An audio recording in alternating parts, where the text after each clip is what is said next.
Assalamu alaikum students. I am your chemistry teacher. Today 5 May 2020. This lecture for all 9th senior boys and girls. Chapter number 7 हम लोग पढ़ रहे हैं.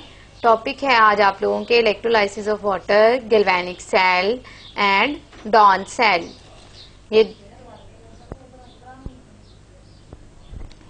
topics which will be revised today: electrolysis of water, construction of galvanic cell, working of galvanic cell, construction of Dawn cell and working of Dawn cell. Electrolysis of water. Electrolysis की मैंने definition आप लोगों को पहले बताई हुई है, ठीक है, कि इलेक्ट्रिसिटी को यूज़ करके आप लोगों ने किसी भी कंपाउंड को उसके कंपोनेंट्स में कन्वर्ट करना कहलाता है इलेक्ट्रोलाइसिस. तो इलेक्ट्रोलाइसिस ऑफ वाटर है तो इसका मतलब है वाटर के जो जिन एलिमेंट से या जिन एटम से ये मिलके बना हुआ है या जिन आयंस से ये मिलके बना हुआ है उन आयंस को सेपरेट करना जो है वो वाटर की इलेक्ट्रोलाइसिस कहलाएगी. अब इसमें क्या होता है कि आप लोगों ने क्या करना है कि एक आप लोगों ने अपरेटस बनाया, ठीक है, पहले इसको समझ लें. तो वो डायग्राम जो है वो आप लोगों की नेक्स्ट स्लाइड के ऊपर मौजूद होगी. डायग्राम के अकॉर्डिंग जो है वो उसमें 3 जो है वो उसकी ट्यूब्स हैं और एक जो है वो और उसके लास्ट पे जो है वो इलेक्ट्रोड्स जो है वो अटैच किए हुए हैं और उनको हम लोगों ने एक बैटरी के साथ जोड़ा हुआ है. और बैटरी से जब आप लोग इलेक्ट्रिसिटी प्रोवाइड करते हैं तो इसमें केमिकल रिएक्शन होता है, ठीक है. अब जो है वो क्या रिएक्शन होता है और क्या इसकी जो है वो एक्सप्लेनेशन है, और ये बोर्ड पॉइंट ऑफ व्यू से बहुत इंपॉर्टेंट शॉर्ट क्वेश्चन है और लॉन्ग क्वेश्चन भी है. शॉर्ट क्वेश्चन में इसके जो है वो रिएक्शंस पूछे जाते हैं और लॉन्ग क्वेश्चन में जो है वो पूरा का पूरा आप लोगों ने लिखना होता है और आपको बहुत दफा जो है वो पेपर में भी आ चुका है. Pure water is weak electrolyte. Pure water जो होता है जिसमें सिर्फ H2O के ही मॉलिक्यूल होते हैं वो वीक इलेक्ट्रोलाइट होता है कि वो इलेक्ट्रिसिटी को आसानी से कंडक्ट नहीं कर पाता. It ionise to very small extent, कि ये बहुत कम हद तक जो है वो आयनाइज होता है. The concentration of hydrogen ions and hydroxyl ion, hydrogen ion और हाइड्रोक्सल आयन यानी कि hydrogen H plus ion, hydroxyl ion OH negative ion, दोनों की जो है वो कंसंट्रेशन होती है 10 की पावर -7 मोल पर डेसीमीटर क्यूब. एक मोल में यानी कि 10 की पावर -7 जो है वो हाइड्रोजन आयन्स होते हैं और 10 की पावर -7 जो है वो हाइड्रोक्सल आयन मौजूद होते हैं. When a few drops of an acid is added in water, जब हम लोग क्या करते हैं उसी पानी के अंदर एसिड जो है वो थोड़ा सा ऐड कर देते हैं. तो अब देखें उसमें आपने एसिड ऐड कर दिया तो वो अब इम्प्योर हो गया है, तो उसकी कंडक्टिविटी इम्प्रूव हो जाती है कि वो अब जो है वो आसानी से या पहले की निस्बत जो है वो ज्यादा इलेक्ट्रिसिटी कंडक्ट कर सकता है. When an electric current is passed through this acidified water, जब इलेक्ट्रिक करंट आप लोग इस एसिडिफाइड वाटर में से गुजारेंगे तो OH negative ions move toward the positive electrode. OH negative ion जो है वो मूव करेंगे पॉजिटिव इलेक्ट्रोड की तरफ यानी कि नोड की तरफ. एंड कैटाइन जो है वो आप लोगों के पास H plus ions moves toward the negative electrode यानी कि कैथोड की तरफ. And discharge take place at these electrode, और वहां पे जाकर ये डिस्चार्ज हो जाएंगे. एनोड पे ऑक्सीडेशन होगी जबकि कैथोड पे रिडक्शन होगी. They produce oxygen and hydrogen gases respectively at anode and cathode. Hydrogen पे वो एनोड जो है वो हाइड्रोजन जो है वो एनोड पे बनेगी और ऑक्सीजन जो है वो आप लोगों के पास एनोड पे बनेगी जबकि हाइड्रोजन जो है वो कैथोड पे बनेगी, ठीक है. तो इस तरह से जो है वो आप लोगों के पास 2 गैसेस जो हैं वो रिलीज होती हैं at anode and cathode respectively. इसके जो है वो रिएक्शंस हैं. The redox reaction taking place in the electrolytic bath. ये इलेक्ट्रोलिटिक बाथ है इन शॉर्ट, ठीक है. आपने इसके अंदर वाटर जो है वो डाला हुआ है, आप लोगों को नजर आ रहा है ब्लू कलर में जो है वो वाटर है और उसमें सल्फ्यूरिक एसिड उन्होंने ऐड किया हुआ है. तो एक जो है वो एनोड के तौर पे पॉजिटिव वाला एनोड है और नेगेटिव वाला कैथोड है. और यहाँ पे जब वाटर की इलेक्ट्रोलाइसिस होती है, यानी कि वाटर जब टूटता है तो H+ आयन और OH नेगेटिव आयन्स बनते हैं। इलेक्ट्रोलाइसिस के नीचे वाली इक्वेशन देखें। उसके बाद क्या होता है, oxidation reaction at anode. Anode पे जो है वो ऑक्सीडेशन होती है। OH नेगेटिव आयन जो है वो क्या करता है, इलेक्ट्रॉन लूज करके 2 वाटर के मॉलिक्यूल्स बनाता है और साथ ही साथ जो है वो हाइड्रोजन गैस बनाता है। उसके बाद रिडक्शन एट कैथोड। कैथोड पे रिडक्शन होती है। 4H+ आयन यानी कि हाइड्रोजन आयन जो है ये 4 इलेक्ट्रॉन गेन करते हैं और 2 हाइड्रोजन गैस के मॉलिक्यूल बनाते हैं। ओवरऑल रिएक्शन में क्या होगा कि वाटर के मॉलिक्यूल जो हैं वो हाइड्रोजन गैस और ऑक्सीजन गैस बनाते हैं। तो आप लोगों ने देखा कि आपने इसके अंदर वाटर डाला, जबकि आप लोगों के पास क्या 2 चीजें बन रही हैं, ऑक्सीजन गैस और हाइड्रोजन गैस बन रही हैं। तो ये आप लोगों के पास है इलेक्ट्रोलाइसिस ऑफ वाटर। ये एक वीडियो है गैल्वेनिक सेल की। यहाँ पे आप लोगों को नजर आ रहा है कॉपर सल्फेट जो है वो हम लोगों ने लिया है, उसके अंदर जो है वो कॉपर का इलेक्ट्रोड लिया है और दूसरा जो है वो जिंक सल्फेट का सोल्यूशन लिया है, उसमें जिंक इलेक्ट्रोड लिया है। और यहाँ पे रिडॉक्स रिएक्शन होगा कि कॉपर और जिंक के दरमियान, और इस तरह से जो है वो यहाँ पे स्पॉन्टेनियस रिएक्शन होगा जिसकी वजह से इलेक्ट्रिसिटी प्रोड्यूस होगी, जो कि मैंने आप लोगों को बताया गैल्वेनिक सेल में इलेक्ट्रिसिटी प्रोड्यूस होती है। गैल्वेनिक सेल 2 हाफ सेल पे मुश्तमिल होता है। यहाँ पे आपको 2 बीकर नजर आ रहे हैं। एक में जो है वो कॉपर सल्फेट का सोल्यूशन है एज एन इलेक्ट्रोलाइट और एक में जिंक सल्फेट का सोल्यूशन है। अब देखें जिंक है और जिंक इलेक्ट्रोड और जिंक सल्फेट का सोल्यूशन कॉपर है, तो कॉपर सल्फेट का सोल्यूशन जो है वो हम लोगों ने इसके अंदर डाला हुआ है। ठीक है, अब यहाँ पे इन दोनों को अटैच करने के लिए हम लोगों ने जो है वो सॉल्ट ब्रिज यूज की है सोडियम सल्फेट की, और इसके दोनों एंड जो है वो पोरस होते हैं कि ये दोनों सेल को आपस में कनेक्ट करके रखती है और इनके आयंस को जो है वो इक्वलाइज रखती है। और यहाँ पे इन दोनों इलेक्ट्रोड्स को हम लोगों ने साथ में जोड़ दिया है एक वोल्ट मीटर के साथ या फिर जो है वो एक बल्ब के साथ, क्योंकि यहाँ स्पॉन्टेनियस केमिकल रिएक्शन होने के नतीजे में इलेक्ट्रिसिटी प्रोड्यूस होगी जिसको आप लोग फिर वोल्ट मीटर के जरिए ऑब्जर्व करेंगे। अब देखें जिंक जो है वो इलेक्ट्रॉन देने की ज्यादा सलाहियत रखता है, तो ये इलेक्ट्रॉन देके सोल्यूशन में जो है वो जिंक आयंस बनाता जाएगा, जबकि कॉपर जो है वो इलेक्ट्रॉन गेन करके जो है वो कॉपर इलेक्ट्रोड के ऊपर जो है वो डिपॉजिट होना शुरू हो जाएगा। ठीक है, इस तरह से जो है वो जिंक जो है वो एज एन एनोड वर्क करता है और कॉपर जो है वो एज अ कैथोड वर्क करता है। एनोड के ऊपर जो है वो यहाँ पे नेगेटिव चार्ज, जबकि कैथोड के ऊपर जो है वो पॉजिटिव चार्ज होगा। क्योंकि जिंक वाले जो है वो इलेक्ट्रोड पे इलेक्ट्रॉन लूज हो रहे हैं, तो ये इलेक्ट्रॉन जो है वो फिर फ्लो करेंगे एनोड टू कैथोड। जो आप लोगों को नजर आ रहा है इलेक्ट्रॉन जो है वो फ्लो कर रहे हैं और ये स्पॉन्टेनियस केमिकल रिएक्शन होता है। यहाँ पे एनोड जो है वो उसके ऊपर नेगेटिव चार्ज इसलिए है क्योंकि इसके पास इलेक्ट्रॉन ज्यादा होते हैं, इसलिए इसके ऊपर नेगेटिव चार्ज होगा और यहाँ पे ऑक्सीडेशन होगी, लॉस ऑफ इलेक्ट्रॉन होगा, जबकि कैथोड के ऊपर रिडक्शन होगी। कंस्ट्रक्शन को रीड आउट कर रही हूँ। Construction of galvanic cell. A galvanic cell consist of 2 half cell या 2 cells each called as a half cell connected electrically by a salt bridge। salt bridge के जरिए जिसको आप लोगों ने जुड़ा होता है। in each of the half cell an electrode is dipped in the 1 molar solution of its own salt and connected through a wire to an external circuit। Circuit को कंप्लीट करने के लिए फिर उन दोनों इलेक्ट्रोड्स को आपस में जोड़ दिया जाता है वायर के जरिए और उनके अंदर उन्हीं इलेक्ट्रोड के जो है वो सोल्यूशन जो है वो डाले जाते हैं इलेक्ट्रोलाइट के।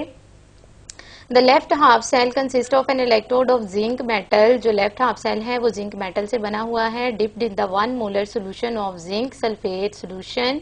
जिंक सल्फेट का सोल्यूशन जो है वो उसके अंदर इलेक्ट्रोलाइट यूज किया जाता है, जबकि right half cell is copper electrode dipped in the 1 molar solution of copper sulphate solution. अब ये कॉपर इलेक्ट्रोड है तो इसमें हम लोगों ने कॉपर सल्फेट का सोल्यूशन यूज किया है। Salt bridge and its function. Salt bridge क्या है और इसका फंक्शन क्या है।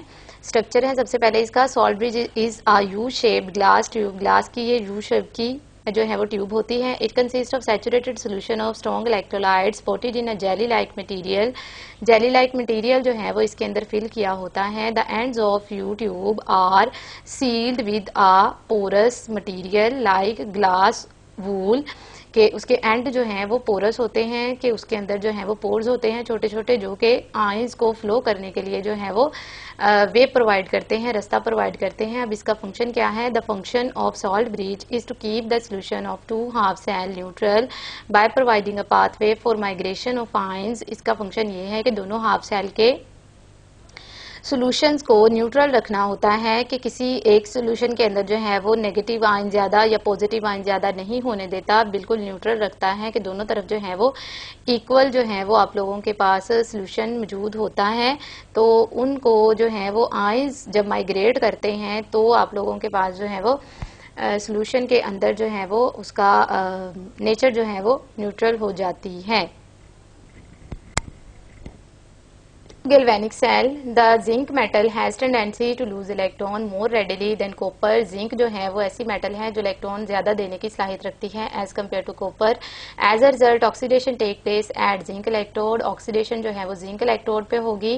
The electron flow from the zinc electrode through the external wire in a circuit to the copper electrode. के इलेक्ट्रॉन जो कि वहाँ पे लूज होंगे वो फ्लो करेंगे कॉपर इलेक्ट्रोड की तरफ, किसके जरिए? एक्सटर्नल वायर के जरिए, जो कि आप लोगों ने दोनों इलेक्ट्रोड्स को जोड़ने के लिए यूज की थी। These electrons are gained by the copper ions. फिर ये इलेक्ट्रॉन जो है वो कॉपर आयंस गेन करते हैं ऑफ सोल्यूशन, सोल्यूशन में मौजूद जो होते हैं copper ions. And copper atom deposit eight the cathode. जब वो इलेक्ट्रॉन गेन कर लेते हैं तो एटम की हालत में आ जाते हैं, न्यूट्रल हो जाते हैं, और वो इलेक्ट्रोड के ऊपर, कॉपर वाले इलेक्ट्रोड के ऊपर यानी कैथोड के ऊपर डिपॉजिट होना स्टार्ट हो जाते हैं। डॉन सेल का स्ट्रक्चर या सोडियम मेटल की तैयारी आप लोगों ने पढ़ना है कमर्शियल स्केल, लार्ज पैमाने पे। तो इसमें आप लोगों के पास सबसे पहले इसका स्ट्रक्चर है, जिसमें आप लोगों ने एक बड़ा सा टैंक लेना है, आयरन बॉक्स लेना है, और उसके बाद जो है वो कैथोड लेना है और एनोड लेना है। ग्रेफाइट का एनोड बना हुआ है, जबकि कैथोड जो है वो आयरन का बना हुआ है। इन दोनों को सेपरेट किया है वायर गोज के जरिए, और एक रिसीवर के लिए जो है वो लगाया हुआ है सोडियम मेटल की रिसीविंग के लिए। और यहाँ पे फिर अब इसकी केमिस्ट्री स्टार्ट होती है। ये इसकी कंस्ट्रक्शन थी कि सोडियम मेटल जो है वो किस तरह से आप लोग कमर्शियल स्केल पे बनाएंगे। इसमें NaCl जो है वो कन्वर्ट हो जाएगा, जब आप लोग उसको मोल्टन फॉर्म में डालेंगे NaCl कन्वर्ट हो जाएगा Na+ और Cl नेगेटिव आयन में। जब आप लोग बैटरी को ऑन करेंगे तो जो है वो कैथोड पे क्या रिएक्शन होगा? कैथोड पे सोडियम जो है वो आयन इलेक्ट्रॉन लूज करके सोडियम मेटल बनाता जाएगा और रिसीव होता जाएगा, और एनोड पे जो है वो Cl जो है वो नेगेटिव आयन इलेक्ट्रॉन गेन करके क्लोरीन गैस बनाते जाएंगे और वो निकलते जाएंगे ऊपर से। फनल शेप जो है वो आप लोगों ने जो अटैच किया हुआ है वहां से बाहर निकलते जाएंगे। ओवरऑल रिएक्शन में आप लोगों को नजर आ गया कि सोडियम क्लोराइड फ्यूज्ड जो है वो आप लोगों ने अगर डाला है तो उसकी वजह से Na जो है सोडियम मेटल बनती है और साथ में जो है वो क्लोरीन गैस बनती है। सिंपल जो है वो रीड कर रही हूँ। Construction of Down cell on industrial scale, molten metal sodium metal is obtained by electrolysis of fused NaCl। के सोडियम मेटल जो है वो हम लोग कमर्शियल स्केल पे जो है वो किससे हासिल कर सकते हैं? हमें सोडियम चाहिए तो हम सोडियम क्लोराइड यूज कर लेंगे, क्योंकि इसमें सोडियम मौजूद होती है और ये एक्सपेंसिव भी नहीं होता, इसलिए सोडियम क्लोराइड जो है वो हम लोग यूज करेंगे। फ्यूज्ड यूज करेंगे, यानी कि सोडियम क्लोराइड को पिघला के हम लोगों ने यूज करना है। कंस्ट्रक्शन में क्या होगा कि यहाँ पे आप लोगों ने एक इलेक्ट्रोलिटिक सेल बनाना है। This electrolytic cell is a circular furnace, circular यानी कि गोल शेप में होगा, जैसा कि आप लोगों को नजर आ रहा है। In the centre there is a large block of graphite. Centre में जो है वो ग्रेफाइट का बना हुआ जो है वो लार्ज ब्लॉक है। यहाँ पे कार्बन मेंशन किया है, कार्बन की एलोट्रोपिक फॉर्म ही है ग्रेफाइट। तो ग्रेफाइट जो है वो आप लोगों के पास सेंटर में जो है वो मौजूद है, जो कि एक्ट एज अ एनोड करेगा, कि जो एनोड के तौर पे काम करेगा। जबकि कैथोड जो है, while cathode around it is made up of iron, ये आयरन का बना हुआ होगा। और इन दोनों के दरमियान जो है वो कैथोड और एनोड को सेपरेट करने के लिए और प्रोडक्ट्स को सेपरेट रखने के लिए हम लोग वायर गॉज जो है वो यूज करेंगे। स्टील की जाली जो है वो इन दोनों के दरमियान में यूज करेंगे। ये इसकी कंस्ट्रक्शन है।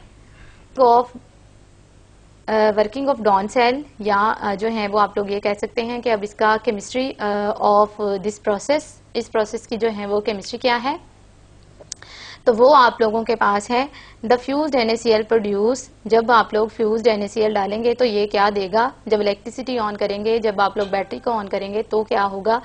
NaCl जो है वो Na+ आयन और जो है वो Cl नेगेटिव आयन में कन्वर्ट हो जाएगा, which migrate to their respective electrode, जो कि अपने अपने इलेक्ट्रोड की तरफ मूव कर जाएंगे on the passage of electric current, जब इलेक्ट्रिक करंट इसमें से गुजरेगा। The electrodes are separated by the steel gauze to prevent the contact between the products. अब मैंने आप लोगों को बता दिया है कि स्टील गॉज जो है वो स्टील की जाली आप लोग यूज करेंगे कि प्रोडक्ट्स जो है वो सेपरेट सेपरेट रहें, कि सोडियम मेटल और क्लोरीन गैस जो है वो आपस में मिक्स ना हो। The Cl negative ion are oxidise to give Cl2 gas. Cl negative ion जो है वो ऑक्सीडाइज होकर इलेक्ट्रॉन जो है वो गेन कर इलेक्ट्रॉन जो है लूज करके तो क्लोरीन गैस बनाएगा। किस पे? At the anode. एनोड पे ऑक्सीडेशन होती है। It is collected over the anode. Anode पे जो है ये कलेक्ट हो जाएंगे with in a an inverted cone shape structure. Cone shape structure जो है वो वहाँ पे आप लोगों को डायग्राम के अंदर नजर आया था, वहाँ पे ये कलेक्टेड होते जाएंगे और जो है वो बाहर रिमूव कर दिए जाएंगे। While Na positive are reduce, जबकि कैथोड पे रिडक्शन होगी और सोडियम जो है वो आयन रिड्यूस होकर कैथोड पे एंड मोल्टन सोडियम मेटल और जो है वो क्या बनाएंगे? Reduced at the cathode and sodium molten sodium metal is produced and it is collected in the side tube, जो कि साइड वाली ट्यूब के अंदर जो है वो कलेक्ट होती जाएगी और वहां से फिर जो है वो आप लोग उसको सेपरेट कर लेंगे। इस तरह से जो है वो सोडियम मेटल जो है वो प्रिपेयर की जाती है on commercial scale. Reactions in the Down cell या रिएक्शंस जो हैं वो इस प्रोसेस में क्या होते हैं? तो इलेक्ट्रोलाइसिस होनी है। सोडियम क्लोराइड जो है वो कन्वर्ट हो जाएगा Na+ और Cl नेगेटिव आयन में। ऑक्सीडेशन में जो है वो Cl नेगेटिव जो है वो आयन इलेक्ट्रॉन लूज करके क्लोरीन गैस बनाएंगे, जबकि रिडक्शन में जो है वो कैथोड पे सोडियम आयन जो है वो इलेक्ट्रॉन गेन करके सोडियम मेटल बनाते जाएंगे। ओवरऑल रिएक्शन में आप लोगों ने जो चीज़ यूज़ की है वो सोडियम क्लोराइड है और बनने वाली दो प्रोडक्ट्स जो हैं वो आप लोगों के पास हैं sodium metal 2Na sodium metal और Cl2 as a by product जो है वो हम लोग यहाँ पे बनाएंगे। सोडियम मेटल जो है वो प्रोडक्ट है, चूंकि हम इसी की जो है वो सिंथेसिस पढ़ रहे हैं और क्लोरीन गैस चूंकि हमें नहीं चाहिए तो इसलिए हम इसको एज अ बाई प्रोडक्ट जो है वो कहेंगे। Thank you 9th class. इन तमाम रिएक्शंस को अच्छे तरीके से याद करके लिख के देख लीजिएगा।